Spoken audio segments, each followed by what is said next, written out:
We're back at Barbagallo, race 3 about to get underway in round 2 of the Shell Championship Series. An absolutely huge crowd from the west are here to watch all of today's racing action, and they're not going to be disappointed either. We'll take a look for you at the race standings, if you like, in terms of after 2 races. Lowndes is top of the points for this round, 80 points.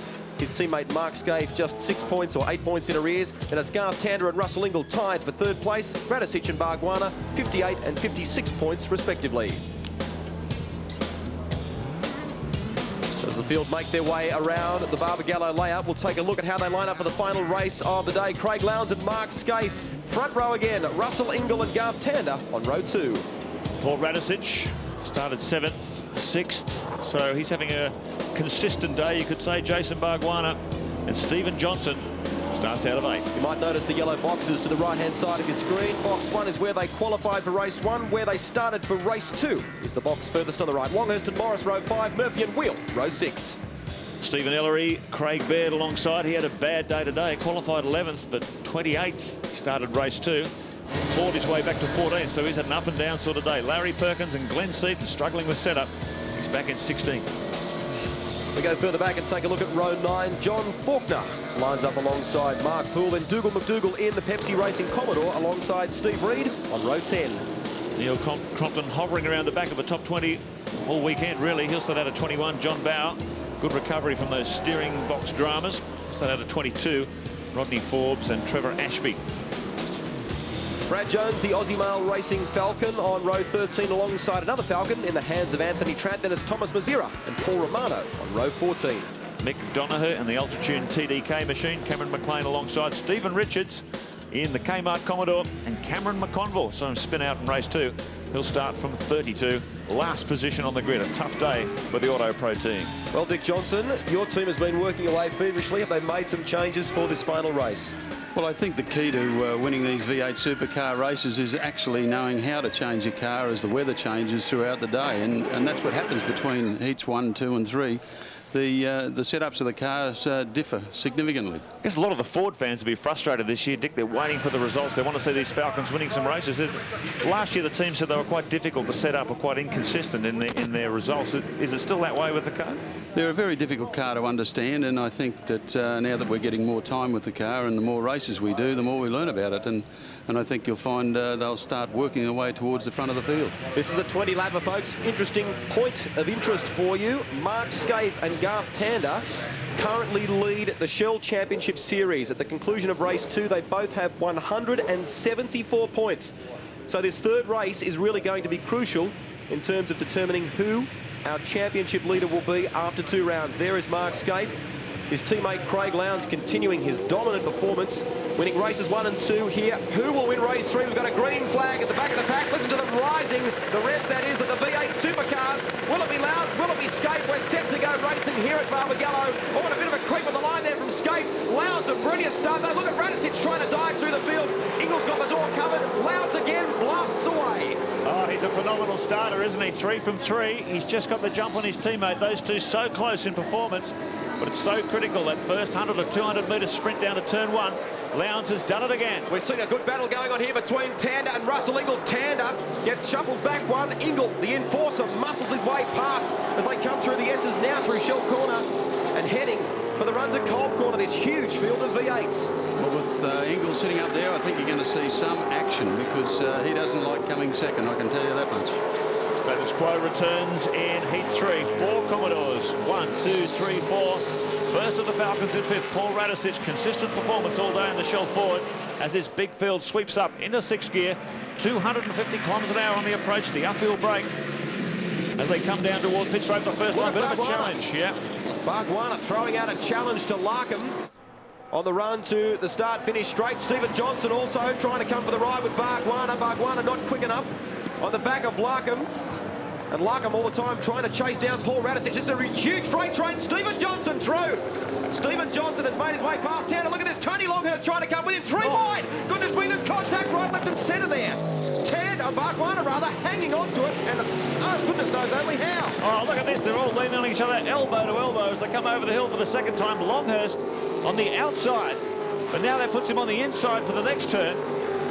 So Plenty of cut and thrust in the opening lap as they fight for position, every position crucial. And Murphy's moved up too. He's behind Stephen. Greg Murphy's certainly making a good fist of things here. We can see Stephen Ellery there as well in the Super Cheap Falcon.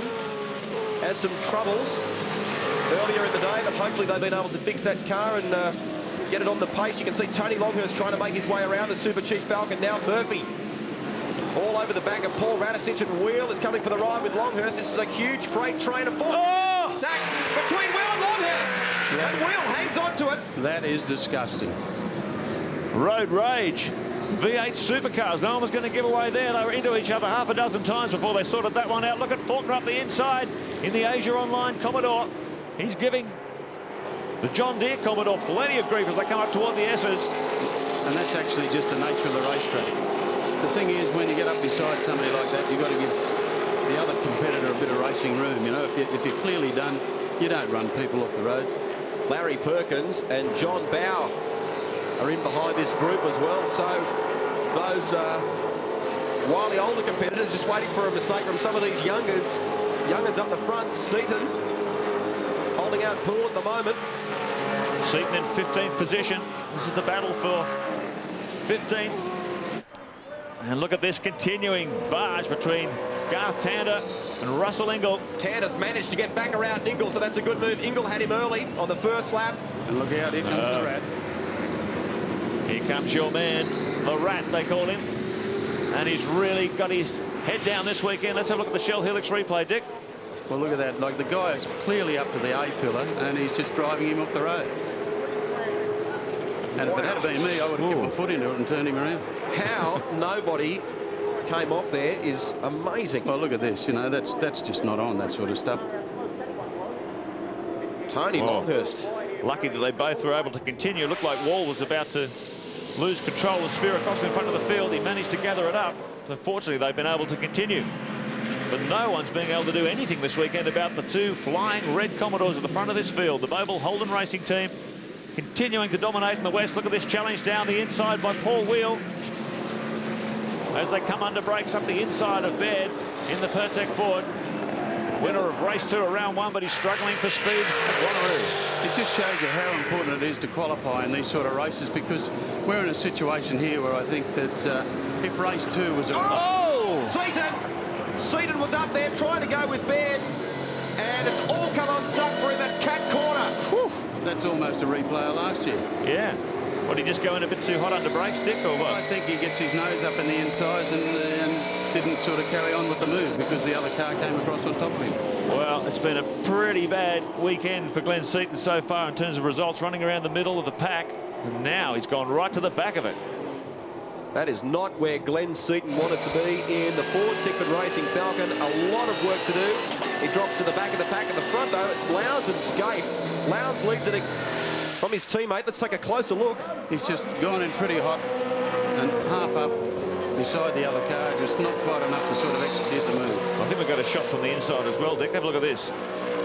Another view. Well, he's not exactly left a lot of room here, is he? What he's done, he's tried to avoid the Pertec car, and he's jumped on the brakes a bit harder and it's locked the rear wheels. Yeah. This has not been the weekend for the Ford Tickford Racing team when you consider that Neil Crompton is down in 20th, and now his teammate Glenn Seton all the way at the back of the pack. This is what's happening up front, though, folks. Craig Lowndes heading, hopefully he thinks, for 3 from 3 here at Barbagallo this weekend and maintaining his unbeaten record. That is unbelievable. His teammate Skaife in 2nd, Tander in 3rd. Now Russell Ingall, who sits in 4th place. And this is another battle going on further back. Radicic, Larkham, Morris and Bargwanna. Look at Morris driving defensive. Bargwanna looking for a line as they come down to the start, finish straight. Morris shuts the door. I think Big Kev took a shortcut somewhere. He's showing a lot of speed in that car, the older VS model Commodore. Quite impressive speed for his first season. Look at this down the inside. Oh, Bargwanna really had to stand the car on its nose. Amazed he didn't lock up his rear brakes. So he could have capitalised on that had he been close enough. Yeah. And see the gap now that Mark Larkham's pulled out on him. Yeah, whenever these get two cars getting involved in a bit of fisticuffs, it always slows them down. And there's the car in front to pull away, and Bargwanna trying desperately to find his way past the big Kev machine. So the order at the moment, Lowndes and Skaife 1.9 seconds up the road from Tander, who's got Ingle a couple of seconds behind him. Then Radicic, Larkham, Morris, Barbagallo, Murphy up in the top 10 now. And Stephen Ellery in the Super Cheap Autos Falcon, he climbs into the top 10. Well, the Gary Rogers Motorsport Commodore, Jason Barbagallo, sporting the battle scars. The 27-year-old now resides in Melbourne and driving 11/10s here in this race. Look at him again, having another go at Paul Morris. But he just can't quite get through. You'll remember that Jason broke through for that historic win last year at Winton. Won 3 from 3 there. Look at him again. Be interesting to see if that was Neil Crompton, what would happen. Barbagallo trying to find a way around, but this Commodore's going right down the middle of the road in front of him, not leaving an opportunity to stick the nose alongside. So Barbagallo getting frustrated. His teammate Tander up there in third, some 2.1 seconds behind the Mobile Holden Racing team. And Barbagallo finds himself back in the pack. This is 8th position for the car 35, the Valvoline Cummins machine. Barbagallo now coming under pressure from Murphy. You can see Greg Murphy in the background there in the Kmart Commodore. So he's tagged on to the back of this trio. There's a good shot of you for you of the lead. Stephen Ellery, that's a shame. He was running in 10th place in the Super Cheap Falcon and looking very good. They'd had problems with his car, and they'd done some work on it between race 2 and race 3, and it was looking good in 10th place, but it's all come unstuck for him. Bradley Jones in 22nd position there, disappearing over the hill in the Aussie Mail Ford. He's been all at sea this weekend. The team don't have a lot of data to go on with that car, so they're sort of learning as they go. It just shows how tough it is. Holden Racing team rubbing their noses in it this weekend. Well, they're certainly in a class of their own, Mark. They really are, aren't they? And Lowndes heading, this could be a perfect score. 12 wins from 12 starts. If he brings it across the line this time, this man still has never been beaten at Barbagallo Raceway. Unbelievable record. 12 race victories, and of course he's heading at this stage certainly for 4 round wins from 4 starts as well. Oh, look at this, Stephen Johnson there, a big brake lock-up, down into cold corner. 4 Ford Falcons here battling away, Longhurst and Wheel. They're back together again. They certainly are, they're at it again. This will be interesting. Yeah, this will be interesting as they come under brakes down the end of the main straight. Here we go, look at Wheel, he's weaving all over the place. He wants another bite at Longhurst. Oh, Mark Poole. In the bunker. The John Deere Commodore. He's been having quite a competitive weekend. That's not the way he would have want to finish the day. And he is miles out in the Sahara there. Actually, he's that far out, I don't think they'll even bother to bring a pace car out. No, he's a long way off the racing line. That's at the cold corner. Yellow flags, stationary yellow flags to warn the cars. That car is down at the bottom. Interesting there, Mark. Looks as though Jason Barbagallo has gotten around Paul Morris. So something's happened there. And here comes Murphy. And Murphy, yeah, coming along for the ride as well. So Morris, former Super Touring competitors, Murphy straight down the inside. Well, I've got to say, Morris left the door open there. Bigger door, you could put a Mack truck through that one. So they work over the hill once again. Murphy moving his way forward, and I wonder maybe if Paul Morris has perhaps some sort of problem. Well, I'll be interested to see what happened there, because Murph snuck under Paul Morris, and I think there might have been a yellow flag showing there for Mark Poole. For Mark Poole's car. So I'll be interested to see if the stewards have another look at that one. Well, he might just cop a black flag, or unless he lets Morris pass again. Because if Morris had the door wide open, I wouldn't have thought he'd normally do that.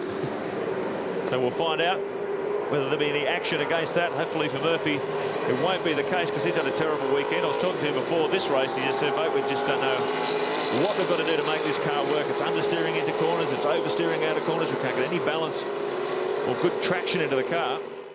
Yeah, just watching his lap times the last time around, he's just been taking a few tenths of a second out of the Holden Racing team. Now, whether they are just backing it off to win at the slowest possible speed, no one knows. But Tander, there he is. The Valvoline Cummins machine just starting to zero in on the back of Mark Skaife's car. Well, this will give Craig a bit of an opportunity to pull some fresh air between himself and Mark Skaife. Just falling into his hands, isn't it? It certainly is at this point. Well, Tander made it clear heading into this round that he wanted to put on a strong show for the local fans. He led the championship heading into this round, following his 2 second places at Phillip Island. This is home turf for the 22-year-old, and he wanted to walk away, if he could, with at least 1 race win. Let's have a look at this again, Dick. Well, Cameron McLean's obviously got himself up inside Steve Reed, and he's obviously not going to give up. But I think Steve Reed cops a bit of a like that on the front wheel, and I think when you see that the front wheel then locks up. Now, this has happened during our ad break, folks, for those of you that may not have seen it. And he's turned the steering wheel and goes straight ahead. Oh, okay. He's broken something in the front end. That was a big hit, wasn't it? It certainly was. I think that's put pay to Steve Reed's day. Now, we're also getting word from the pits. That's Neil Crompton coming in. So the disastrous weekend for Neil Crompton just continues. In fact, for that matter, it's been a disastrous week when you consider what happened at the Grand Prix. Look at this. Tander all over the back of Skaife and going for it for the run down pit straight. We've got six laps to go, and look at this down the inside. Tander makes a move on Skaife and takes second place. The Gary Rogers Motorsport driver. The fans cheer. Tander, the local lad, is through. 22-year-old from Perth. What a great performance. Well, that wasn't anything that the Holden Racing team would have planned. Garth Tander's done that on pure merit. He's ground him down. Skaife the first to go. Can he catch Craig Lowndes before this race is over? He's flying in the Valvoline Cummins car. Well, I think Skaife has obviously got a bit of a problem there somewhere along the line, because his car is starting to go a bit slower. Whether his tyres are starting to go on him or what, one would never know, but it certainly hasn't made any effect to Garth Tander. He's smoking on. Yeah, quite right there. Tander is now going to try and close the gap to Lowndes, but while all that battling was going on between Lowndes and Skaife, you should be able to get a shot of it here, because Lowndes has managed to gallop away, and with the laps counting down, can Tander close that gap? There it is. That's a graphic shot of it. Oh, I think he's got a fair sort of a task in front of him to close his gap on Craig. 5 laps remaining. Oh! Jason Barbagallo's gone. Well, goodness me. He'd been driving, I guess, in some respects, Mark, at 11 tenths today, really going at it hammer and tong. And that is hard luck. Now, we get word from the pits also that Neil Crompton, who we saw in the pits a few moments ago, had contact with John Bowe. So that has put pay to Neil Crompton. So, well, look at Barbagallo having a go at the birthday. Oh, no! Oh, no! Oh, he's having a shocker. Oh, guess where he's going to visit this afternoon. Dear, oh dear. Larry Perkins.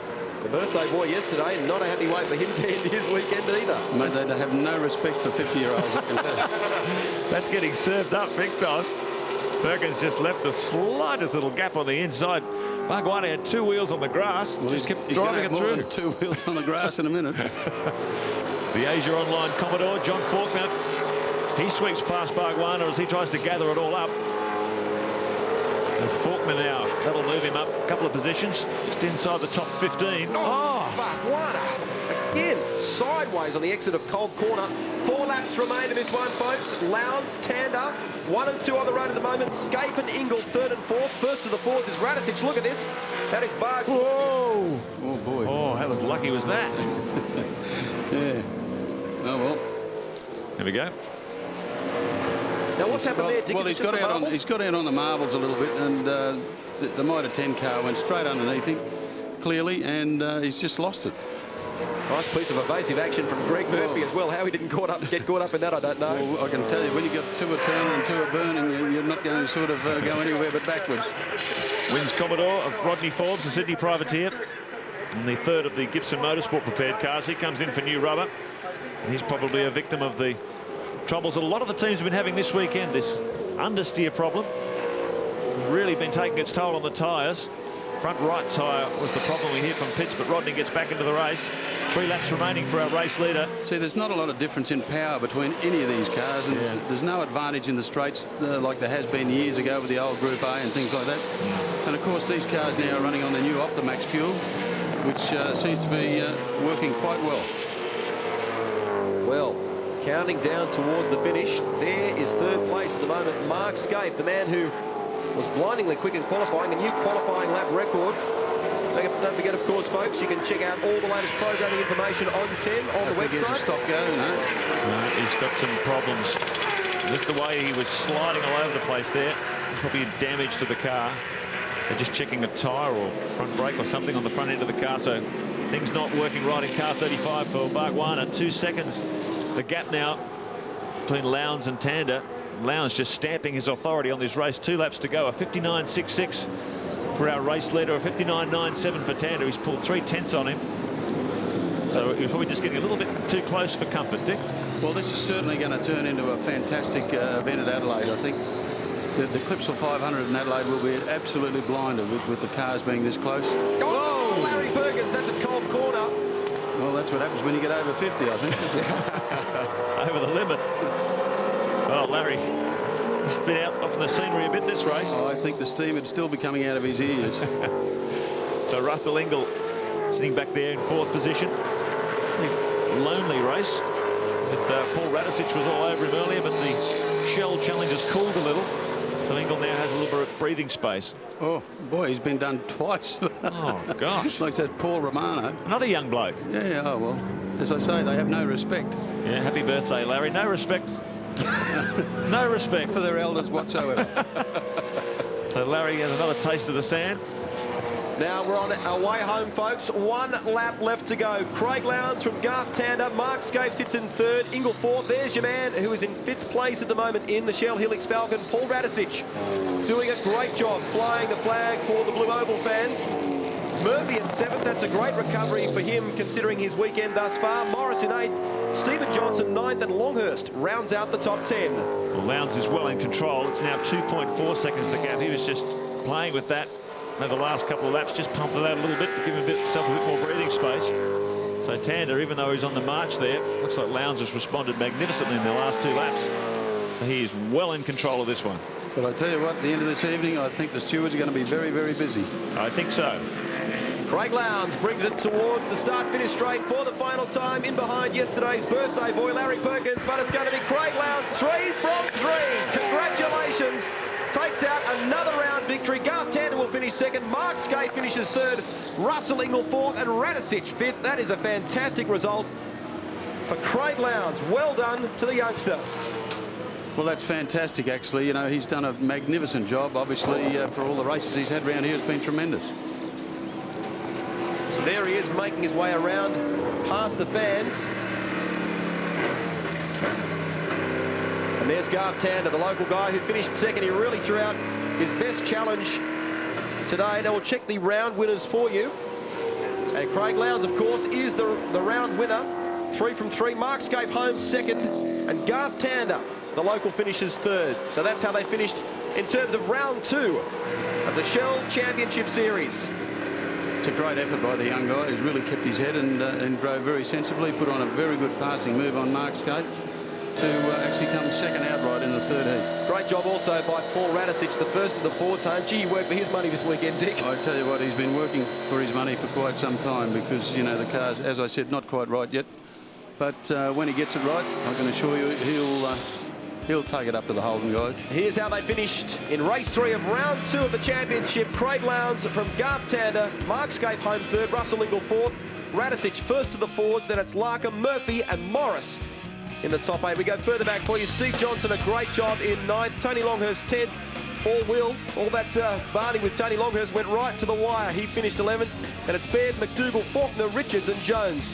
Mazira, McLean, Seton and McCon. But we'll take a break here, and when we come back, we'll catch up with our winners and place getters.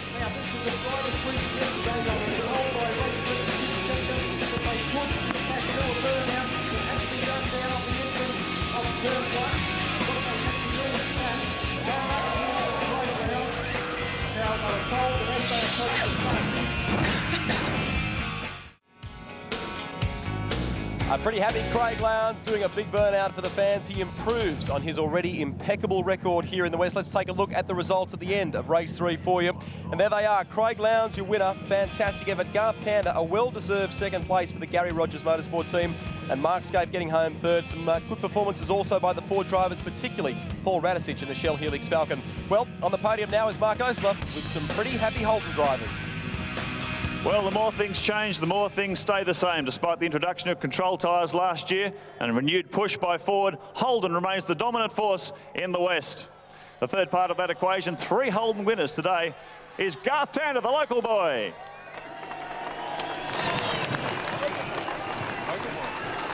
Nothing wrong with that, eh?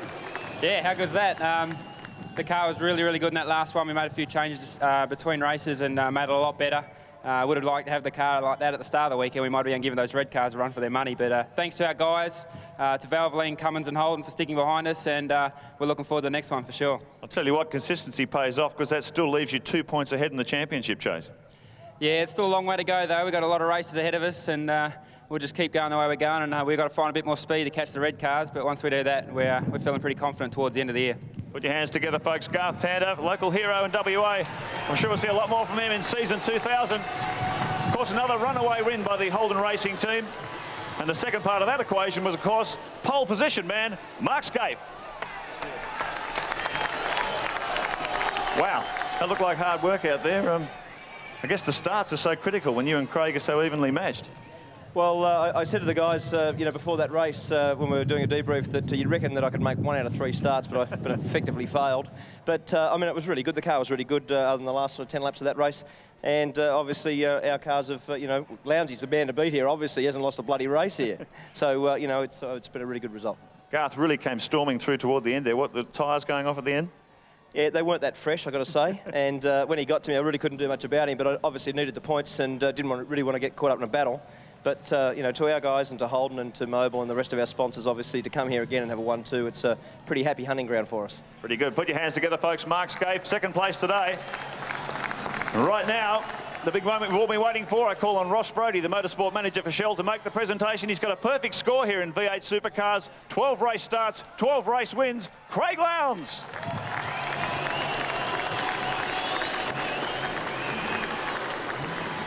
Now, what are you doing out there?